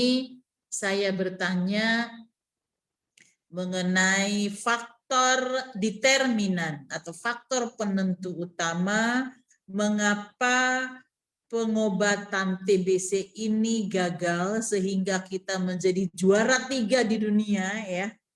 Juara terburuk tentunya, bahwa terbesar, ya, 3 besar Indonesia ini pengidap TB, ya. Nah, ini salah satunya karena drop out TB, drop out terapi TB. Yang saya ingin Anda tahu adalah cari apa penentu utama terjadinya kejadian putus pengobatan TB. Ya, apa akar masalahnya? Itu cari. Mengapa saya minta Anda cari? Itu penting. Ya, mau berhasil selain promotif preventif juga sebagai penyebar utama penularannya. Ini harus kita cut, harus kita terapi sampai sembuh. Tapi di antara 100 yang berobat, 20-30% itu gagal sehingga tetap tidak sembuh. Gara-gara terapi ini 6 bulan lamanya. Nah, cari akar masalahnya apa, di mana, kira-kira nanti kita bisa intervensi apa yang paling tepat, ya. Itu PR untuk saudara, ya. Yang nggak lama-lama lah, di akhir sesi ini harus ada yang bisa menjawab, ya, sehingga kita mencari solusinya ke arah yang mana, ya. Itu kita harus punya kemampuan berpikir kritis. Why? Kenapa ini, gitu, ya. Oke, karena tidak kurang-kurang pemerintah ini punya program, ya. Kalau tadi dijelaskan oleh kedua kelompok, kelompok 6 di 2B maupun di RKI itu sudah cukup lengkap programnya. Kalau saja itu dijalankan dan berhasil, gitu, ya. Saya kira harusnya tereliminasi nggak jauh-jauh sampai dengan 2030. 2024 harusnya sudah menurun angka kejadian ini, dan temuannya juga harus lebih banyak lagi ditemukan, ya. Oke, itu saya supaya tidak lupa, saya kaitkan dengan tadi terkait dengan jawaban siapa tadi ya, lupa yang menjawab atas pertanyaan temannya, ya. Baik, tadi pertanyaan dari Moya yang dijawab oleh teman dari kelompok 6 RKI, ya. Oke, cuman itu aja mungkin. Izin moderator supaya tidak lupa sebagai hal yang kritis. Saya lanjut, silahkan dilanjutkan. Baik Ibu, terima kasih. Selanjutnya yaitu pertanyaan untuk kelompok 2B. Kelompok 2B, pertanyaan dari Bina. Mengapa program PPI-ITB, apa yang menjadi faktor dari kegagalan tersebut? Kepada anggota kelompok 6 dipersilakan. Mungkin pertanyaannya bukan gitu deh, ya. Kalau saya baca dari Sabrina itu kan ada banyak faktor yang mempengaruhi, gitu, ya. Mengapa pengambilan kebijakan itu kok malah membuat adanya kegagalan, gitu, ya. Ada statement pengambilan kebijakan yang membuat dia gagal, gitu. Coba tanya lagi deh ke Sabrinanya. Kalau saya lihat kurang tepat. Halo Sabrina. Sabrina, lo? Baik Ibu, izin menjawab. Ya Ibu, tadi betul seperti yang Ibu katakan, tapi sepertinya tadi Ita ada kendala jaringan Ibu, makanya agak terputus-putus. Oh gitu, ya. Coba diulangi Sabrina supaya clear, biar teman-teman. Ya baik, saya izin mengulang, ya. Saya izin bertanya kepada kelompok. Tadi sudah dijelaskan mengenai faktor-faktor yang mempengaruhi program PPI-ITB. Lalu, mengapa pengambilan kebijakan dapat menyebabkan kegagalan pada program PPI-ITB? Apa yang menjadi faktor dari kegagalan tersebut? Terima kasih.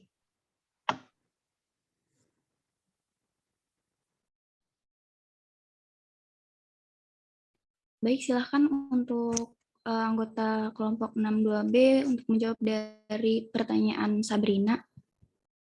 Iya, izin masuk. Saya Anida dari 2B, izin menjawab dari pertanyaan Sabrina, yang mengapa pengambilan kebijakan dapat menyebabkan kegagalan program PPI-ITB.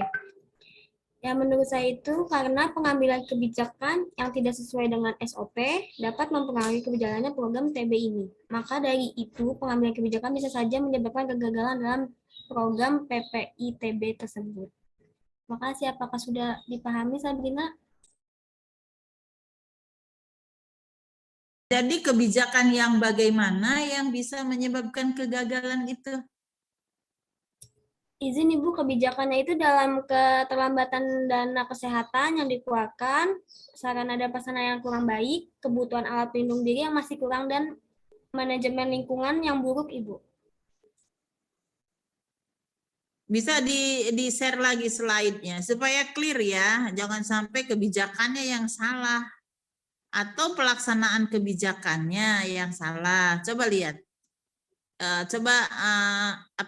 Share lagi slide yang tadi.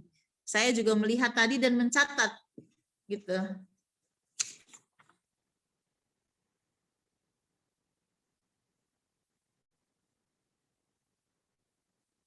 Di isu, kalau nggak salah di isu deh. 2B ya. Halo, siapa yang share screen?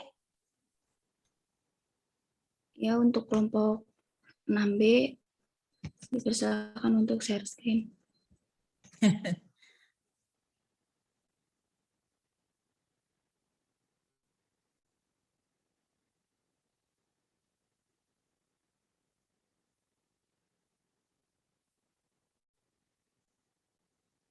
Ini yang share screen Sabrina ya?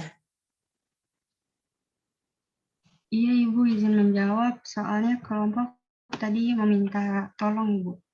Oh, jadi Sabrina yang nanya, Sabrina yang share screen gitu. Coba lihat. Gimana sih Sabrina? Mungkin mana coba? Apa kamu udah punya ini? Nah nih. Oh bukan ya? Di mana tadi ada? Ada tadi bunyi kebijakan. Saya juga mencatat ini maksudnya apa.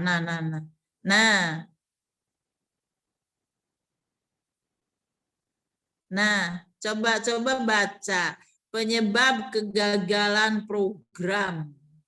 Kalau yang lain-lain saya kira itu cukup clear ya, masih kurangnya komitmen, pendanaan yang kurang operasional gitu ya, bahan dan sarana prasarana yang mungkin belum mencukupi. Jadi Anda ini ngambil kalimatnya kurang lengkap deh.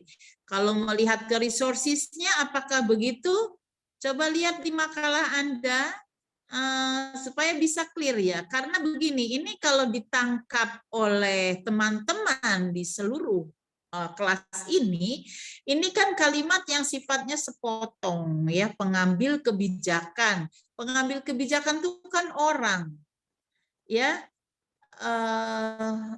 Karena kalimat di atasnya itu bukan merupakan suatu statement yang negatif, sehingga harus diikuti dengan kata keterangan pengambil kebijakan. Kenapa? Gitu ya. Bahan serta sarana prasarana kenapa menyebabkan kegagalan. Jadi kalimat-kalimat ini belum selesai. Di makalah cukup lengkapkah? Coba lihat. Mohon dilengkapi. Jadi ini kalau saudara ingin menjelaskan kepada teman, membuat PPT itu jangan menggantung. Ya, ini sangat menggantung.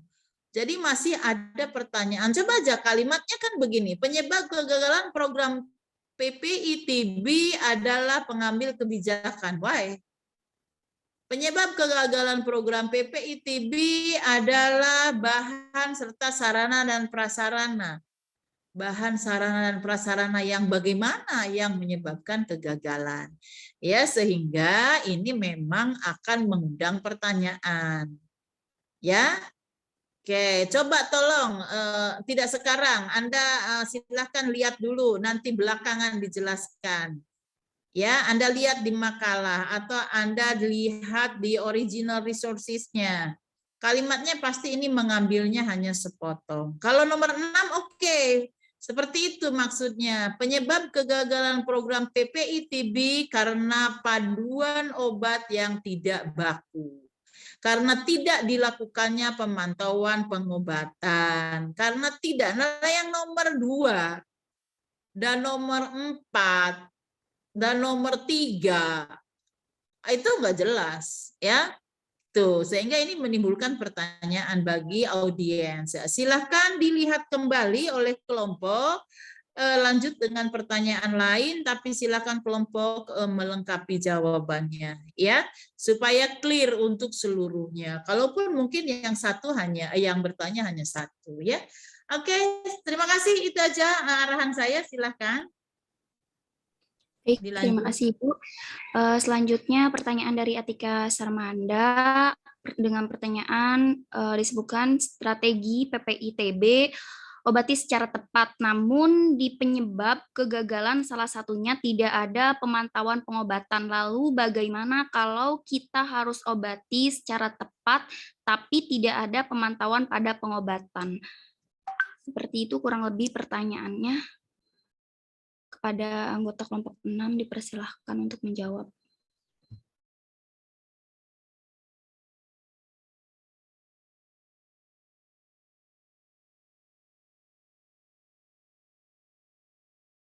Ya, izin menjawab moderator. Izin menjawab pertanyaan Atika. Jadi jawabannya menurut saya itu kan tadi tidak ada pemantauan pengobatan itu kan termasuknya ke dalam salah satu faktor kegagalan dalam strategi PPI-TB ya. Nah, jadi kita kuatin lagi tuh yang strategi temponya itu, yang temukan pasien secepatnya, terus pisahkan secara aman dan obati secara tepat. Nah, maksud dari obati secara tepat ini, itu pasien TB-nya yang terkontaminasi bakteriologis itu segera diobati sesuai dengan panduan nasional yang tadi itu terapi selama 6 bulan. Jadi yang tadinya terkontaminasi bakteri menjadi tidak infeksius lagi, sehingga angka keberhasilan pengobatan pasien TB meningkat. Begitu. Apakah bisa diterima? Siapa yang bertanya? Atika ya? Atika Sarmanda ya? Iya. Halo Atika, jadi saya tambahin ya jawaban. Siapa? Dila yang baru menjawab ya, Dila ya? Oke, jadi gini. Pemerintah itu ya sebetulnya sudah punya program agar pengobatan ini tepat gitu ya. Jelas? Sebentar, ini kenapa jadi error laptop ininya? Sebentar. Oke. Mohon maaf, saya juga ini di kantor ya agak kurang bagus sinyalnya. Jadi gini, di dalam pengobatan ya, pencegahan, pengendalian TB itu program sudah lengkap sekali dibuat oleh pemerintah. Termasuk salah satu strateginya adalah dengan melakukan pengobatan ya secara tepat. Nah, ini banyak masalah dalam pengobatan ini. Ya, diidentifikasi kita ini tidak bisa mencegah penularan karena memang si penderita yang menyebabkan tertularnya ya masyarakat lain ini berobatnya tidak tepat. Gitu, tidak 6 bulan. Dia merasa dalam 2 bulan terapi, udah nggak batuk lagi, nafsu makan sudah bagus, berat badan sudah naik gitu ya. Dan pengobatan itu memang menimbulkan satu efek mual mungkin gitu ya, sehingga dia tidak lanjut berobatnya. Akhirnya pengobatan itu juga tidak tuntas dan dianggap gagal gitu. Nah, lantas pemerintah melakukan lagi survei. Kenapa ini masyarakat kok begitu? Nah, salah satunya didapatkan hambatannya itu karena ini si pemantau minum obat atau yang disebut dengan PMO. Pernah dengar istilah PMO? Orang yang pengawas minum obat ini enggak efektif bekerjanya. Ya, jadi itu salah satu faktor yang harus menjadi perhatian juga pada saat dilaksanakan pengobatan. Karena kan pengobatannya lama ya, sekali lagi TB itu 6 bulan. Dan setiap hari dia harus minum obat dan itu menimbulkan efek mual, ada menimbulkan efek macam-macam lah ya, setiap orang berbeda. Nah, lantas kemudian karena faktor tidak adanya pengawasan dari lingkungan, ya kan ada yang namanya pengawas minum obat atau PMO. Nah, ini tadi apa? Tidak ada pemantauan, artinya tidak tuntaslah memberikan pemantauannya. Anda bisa bayangkan kalau yang TB itu anak-anak. Ya, anak dalam usia setahun, 1,5 tahun itu bisa kena TB kan? Nah, kalau terapinya tidak tuntas ya, karena tidak dipantau oleh kader pemantau obat, pemantau atau pengawas minum obat, nah ini menjadi termasuk salah satunya kegagalan. Itu unsur eksternal di luar si peminum obat. Ada lagi faktor internal yang tadi saya PR-kan. Kenapa sih ada orang yang sukses berobat sampai clear, sembuh dari TB, ada yang tidak gitu, karena obatnya sama. Nah, ini yang harus dicari. Tadi salah satu faktor eksternal di luar diri si yang berobat karena pengawas minum obatnya yang tidak melakukan pemantauan, maka itu diidentifikasi sebagai salah satu faktor ya yang menyebabkan terjadinya kegagalan di dalam terapi TB. Ya, jelas nggak nih yang bertanya? Jadi ada kebijakan, terus ada pelaksanaan kebijakan. Yang menjadi gagal kebijakan itu adalah karena pelaksanaan kebijakannya yang tidak baik gitu. Ada aturannya ada, tapi yang menjalankan aturan ini yang nggak jalan, itu yang menyebabkan kegagalan. Ya, oke, cukup jelas. Siapa yang bertanya tadi? Atika loh. Iya Ibu, sudah cukup jelas. Ya, saya cuma membantu Dila. Oke, terima kasih. Oke, silakan. Nah, jawaban Anda yang tadi saya PR kan itu salah satunya udah terbayang ya. Faktor eksternalnya karena tidak ada pengawasan ya. Oke, silakan. Nah, faktor internalnya yang saya minta Anda tarik tadi ya. Oke, silakan lanjut moderator. Baik, terima kasih Ibu. Selanjutnya menuju pertanyaan terakhir dari Kotrunada Puspa dengan pertanyaan di PPT ada strategi program PPITB ini, salah satunya itu strategi 5, peningkatan peran serta komunitas, mitra, dan multisektor lainnya dalam eliminasi TB. Bisa dijelaskan kembali gak maksud dari strategi 5 itu? Mungkin itu kurang lebih pertanyaannya. Kepada anggota kelompok 6 dipersilahkan untuk menjawab. Ya, izin masuk moderator. Saya Niken Suyambarwati dari perwakilan kelompok 6. Izin menjawab tadi pertanyaan Puspa. Pertanyaan itu tadi kan di PPT ada strategi program PPITB ini, salah satunya itu strategi 5. Puspa minta untuk dijelaskan mengenai strategi 5 ini. Jadi strategi 5 ini kan bunyinya itu peningkatan peran serta komunitas, mitra, dan multisektor lainnya dalam eliminasi TB. Nah, maksudnya itu tuh, jadi kita itu harus meningkatkan peran serta masyarakat, seperti itu. Nah, maksud mitra di sini juga artinya itu teman kerja atau partner. Kemudian kalau maksud dari multisektornya itu kerjasama antara sektor kesehatan dengan sektor lain, seperti itu. Karena kan masalah kesehatan itu kan tidak bisa diselesaikan oleh bidang kesehatan saja atau oleh sektor kesehatan saja, seperti itu ya. Jadi kalau misalkan ada orang kena tuberkulosis itu nggak cukup cuma sektor kesehatan aja nih yang nanganin, tapi harus ada sektor lain seperti itu. Terus juga kalau misalkan ada pasien tuberkulosis dia itu miskin gitu, dia tidak bisa berobat, itu kan bukan hanya sektor kesehatan saja yang menangani, tapi juga harus ada sektor pemerintah turut ikut berpartisipasi, ikut andil seperti itu. Apakah sudah jelas, terus Pak? Atas jawabannya. Ya, izin masuk nih kan sudah jelas, terima kasih. Ya, sama-sama. Baik, terima kasih kepada kelompok 6B sama kelompok RKI. Pertanyaan sudah terjawab semua dan kelompok pun sudah menyampaikan materi dengan baik. Mungkin selanjutnya saya akan serahkan kepada Ibu Yeti, dipersilahkan. Oke, baik, terima kasih. Siapa nih tadi moderator siapa tadi? Namanya Ita ya, Ita Silvia. Halo, terdengar Ibu. suara saya? Halo. Dengar Ibu.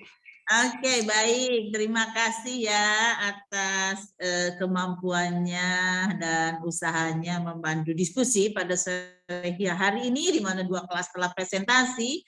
Dan saya apresiasi dari diskusinya juga cukup hidup ya. Saya mengamati ada banyak istilah ya di dalam presentasi saudara. Saya berharap di-share yang punya RKI maupun yang 2B2A itu menjadi satu kesatuan, karena saya lihat itu menjadi saling melengkapi ya. Salah satu contoh tadi yang dari RKI itu banyak mengemukakan terkait dengan peran lintas sektor, peran stakeholder, itu bagus untuk diketahui. Semua kementerian saya lihat di-share. Nah, itu mungkin belum ada di kelompok 2A, 2B gitu ya. Jadi tolong 3 kelas ini tetap kompak kalau dalam hal materi, share semuanya ya. Kemudian untuk 2B juga banyak hal-hal yang bagus ya.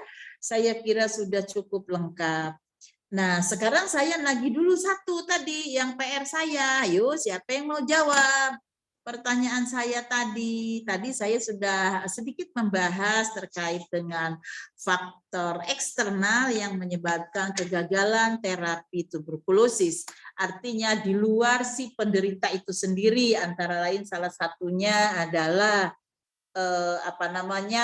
pengawasan untuk minum obat TB itu belum begitu baik sehingga kegagalan terapi TB ini tinggi gitu. Nah, tadi pertanyaan saya, apa akar masalah yang paling mendasar ya, mengapa seseorang itu gagal terapi TB? Gagal itu bukan berarti sudah minum obat tapi tidak sembuh, bukan.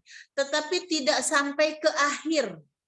Tidak sampai 6 bulan gagal obat itu. Yang disebut dengan gagal terapi TB atau DO, bukan artinya dia berobat tapi tidak sembuh. Kalau berobatnya sampai 6 bulan atau bahkan 8 bulan apabila dinilai oleh dokter yang memeriksanya belum tuntas, itu rata-rata sembuh. Nah, sekarang siapa yang mau menjelaskan? Barangkali ada yang sudah buka Google atau mungkin buka sumber yang menyebutkan faktor internal apa yang paling sering menyebabkan kegagalan di dalam terapi. Silahkan. Saya buka kepada 2 kelas. Siapa yang mau memberikan informasi, jangan takut salah, namanya sedang belajar ya. Apa penyebabnya drop out TB saat ini secara internal, artinya dari si individu yang mengalami TB itu sendiri. Ayo silakan Bu, ditunggu ya. Silakan raise hand, silakan menjawab.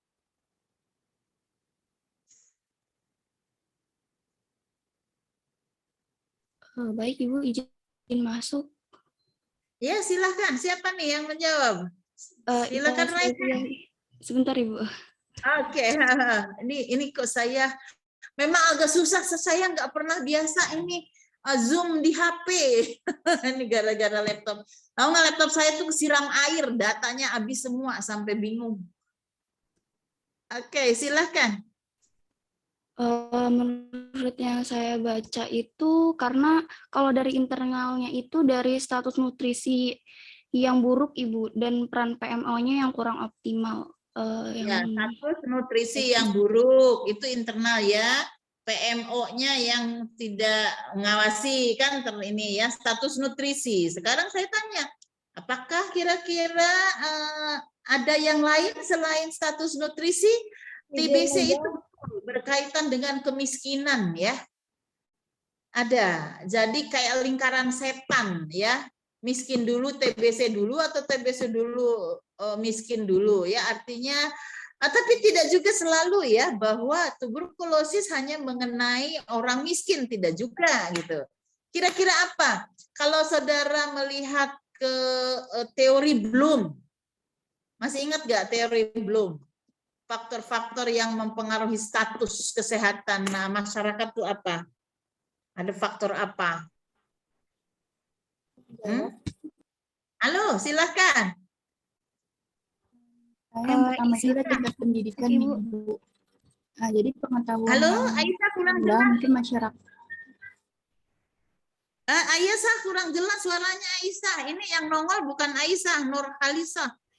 Ya, tolong yang lain di mute dulu. Biarkan yang akan bicara yang di unmute. Silakan, siapa mau menjawab?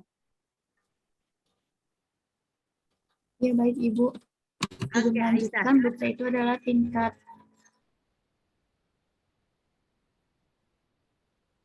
tingkat apa? Lah, kok hilang? Mohon maaf, Ibu izin mengambil alih mungkin ya. Silakan, nggak kedengeran ya Aisyah suaranya ya? Mungkin terkendala jaringan Bu Aisyah. Ya, jadi saya izin menjawab Ibu. Sebelumnya izin memperkenalkan diri, saya Nur Halisa Nabila selaku perwakilan kelompok 6 dari kelas 2 RKI.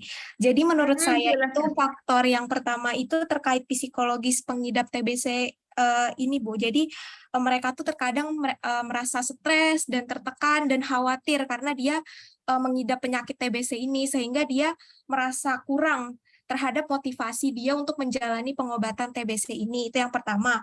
Lalu yang kedua itu gambaran akan dia menjalani terapi TBC ini. Jadi dia itu merasa bahwa dia itu meminum obat tapi dia tidak merasa dirinya itu penyakitnya itu bisa berkurang gitu. Jadi dia merasa putus asa gitu untuk menjalani terapi TBC ini. Seperti itu, Ibu. Terima kasih. Oke, saya lanjutkan pertanyaannya ke Nur ya.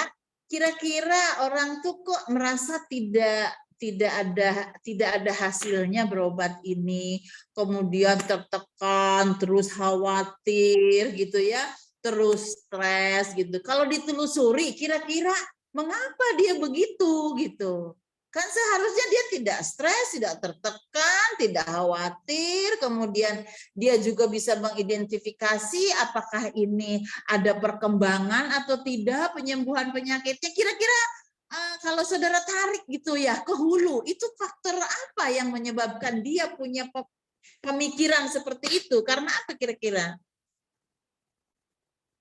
Ya, baik Ibu izin menjawab. Kalau menurut saya pribadi, mungkin pasien ini mengalami hal-hal tersebut karena yang pertama dia kekurangan terhadap pengetahuan edukasi terkait pengobatan ini dan dia mengalami kekurangan juga Bu terhadap awareness-nya dia untuk menjalani terapi TBC ini seperti itu. Iya, excellent ya. Jawaban Anda benar. Jadi saudara-saudara semuanya nih yang berapa orang nih? 75, 74 saat ini, faktor determinan kegagalan pengobatan atau drop out TBC paru ini adalah faktor pengetahuan masyarakat dan perilaku. Ya, pengetahuan itu merupakan bagian dari perilaku. Jadi, faktor pengetahuan masyarakat terhadap bagaimana penanganan tuberkulosis yang dialami seseorang itu masih rendah sekali. Ya, itu kunci sekali. Nah, pengetahuan ini lantas akan mempengaruhi sikap. Ya, sikap akan mempengaruhi perilaku. Nah, itu 3 bersaudara loh. Dari pengetahuan akan mempengaruhi sikap dia, sikap akan dikejawantahkan menjadi perilaku. Karena dia tidak tahu bahwa pengobatan TBC itu tidak ada gunanya kalau hanya 2 bulan. Jadi tidak boleh dia tidak tahu bahwa dalam 2 bulan akan hilang gejala, akan muncul nafsu makan, dia harus tahu dulu. Gitu. Dan dia harus tahu risiko jika terapi itu tidak tuntas selama 6 bulan apa yang akan terjadi. Ya putus obat dalam 1 bulan saja, dia terus nerusin lagi, itu nggak ada artinya harus balik lagi dari bulan pertama. Nah, faktor-faktor ini yang seringkali diidentifikasi sebagai penyebab seseorang meninggalkan pengobatan sebelum tuntas. Ya, nah timbul tadi seperti khawatir, ya itu kan suatu kondisi sikap ya, si khawatir itu kan suatu kondisi sikap ya. Ada sikap khawatir, tadi ada sikap frustrasi ya. Itu karena juga kurang pengetahuan. Kenapa dia bisa kurang pengetahuan? Mungkin tadi KIE-nya yang tidak jalan. KIE itu komunikasi, apalagi KIE komunikasi, I-nya apa? Informasi, edukasi. Informasi dan edukasi. Jadi mengapa KIE ini menjadi penting di dalam pengendalian dan penanganan tuberkulosis? Faktor pengetahuan. Kalau saja ya yang penderita tuberkulosis ini memiliki pengetahuan yang baik tentang bagaimana tuberkulosis harus diselesaikan pengobatannya, saya yakin ya penderita tuberkulosis yang begitu banyak di Indonesia akan sembuh, penularan juga dapat diputus rantai penularannya. Ini Anda tahu nggak? Kalau 1 orang tuberkulosis akan menularkan kepada berapa orang paling sedikit? Berapa orang akan tertular bila 1 orang TBC aktif akan tertular? Ini hasil penelitian loh. Berapa orang? 10 orang minimal akan tertular. Jadi kalau Bu Yeti ini TBC, maka paling tidak 10 dosen akan kena TBC atau 1 orang masyarakat. Maka di lingkungannya akan ada minimal 10 orang yang akan tuberkulosis. Bayangkan kalau ada 100 orang, 1000 orang mau langsung terkena. Kalau saja sih yang 1 orang ini segera diterapi secara tuntas, ya saya kira ini akan bisa terselesaikan masalah penularan tuberkulosis ini. Ya, oke. Terima kasih atas jawabannya yang sangat baik. Jadi perawat, saya kira salah satu peran perawat adalah memberikan edukasi, memberikan informasi kepada masyarakat, itu menjadi sangat penting. Ya, didik masyarakat. Awasi. Nah, tentu yang diawasi itu tidak semua orang sebetulnya. Ya, kalau orang yang well educated, dia paham betul tentang bagaimana terapi TB ini, enggak usahlah dipantau tiap hari. Tapi kalau di sebuah keluarga ada seorang yang mengalami retardasi mental, orang sakit jiwa misalnya lah ya, TBC, terus siapa yang harus ngawasin? Kan harus dipelototin minum obatnya. Harus ada pengawasnya. Dia tidak bisa minum obat rutin seperti halnya orang yang sehat ya. Nah, orang-orang seperti inilah yang paling prioritas diberikan PMO atau pengawas minum obat. Ya. Oke, saya halo, ada yang ingin ditanyakan? Cukup? Ibu, saya mengingatkan waktunya sudah habis dan setelah ini kelas B ada mata kuliah kembali. Iya, oke, sorry. Nah, Bu Yeti ini kalau sudah mengajar suka keterusan. Ya, baik-baik. Mudah-mudahan apa yang sudah dipresentasikan oleh kelompok 6 RKI dan kelas B ini sudah cukup bisa memberikan informasi dan juga ulasan saya. Saya tidak mengulas lebih detail, hanya beberapa hal saja yang memang perlu ya disampaikan kepada saudara. Demikian, terima kasih atas kehadirannya pada kelas Zoom kali ini. Saya persilakan untuk screenshot terlebih dahulu. Ya, buat kelas B dimohon raise hand ya.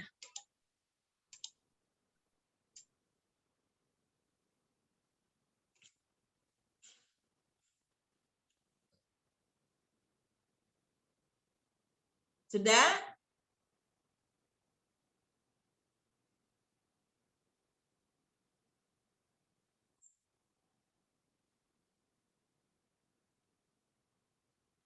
Lah yang berdua tadi gimana fotonya berdua? Sudah Ibu, dilanjutkan buat. Iya. Ya, untuk kelas RKI, ditolong rasain terlebih dahulu.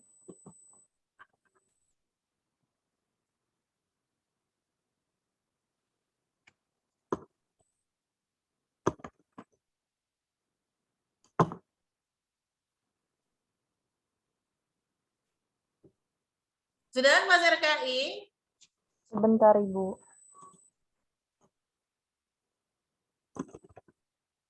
Izin Ibu sudah. Oke, sudah. Angelina itu virtual background-nya kok terbalik? Baik, terima kasih atas kehadirannya. Saya akhiri ya dengan wabillahi taufik wal hidayah. Wassalamualaikum warahmatullahi wabarakatuh dan selamat sore semuanya.